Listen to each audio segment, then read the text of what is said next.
Hello viewers, welcome back to another blog video. আজ যাচ্ছি লোকসভা ভোটের ট্রেনিং করতে।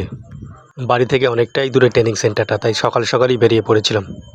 অনেক জার্নি করার পর অবশেষে এসে পৌঁছলাম আমার ডেস্টিনেশনে, হুগলি ব্রাঞ্চ গভর্নমেন্ট স্কুল। স্কুলটি অনেক প্রাচীন, এখানে শরৎচন্দ্র চট্টোপাধ্যায় পড়াশোনা করেছে। আজ এই স্কুলেই আমার লোকসভা ভোটের ট্রেনিং হবে। এবার শুরু হলো আসল কাজ, রুম নাম্বার খোঁজা। আমার 11 নম্বর রুমে পড়েছে, দেখতে হবে কোন বিল্ডিংয়ে আছে 11 নম্বর রুমটা। 15 মিনিট ধরে খুঁজেই চলেছে, কিন্তু 11 নম্বর রুমটা কোথায় আছে সেটাই খুঁজে পাচ্ছি না।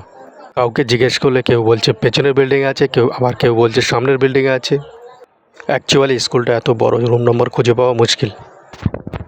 অনেক খোঁজাখুঁজির পর অবশেষে রুম নাম্বার 11-এর দেখা পেলাম।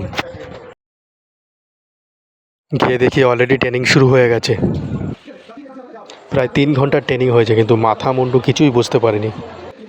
ওকে বন্ধুরা, আজকের ব্লগ এখানেই শেষ, আবার দেখা হবে পরের ব্লগে।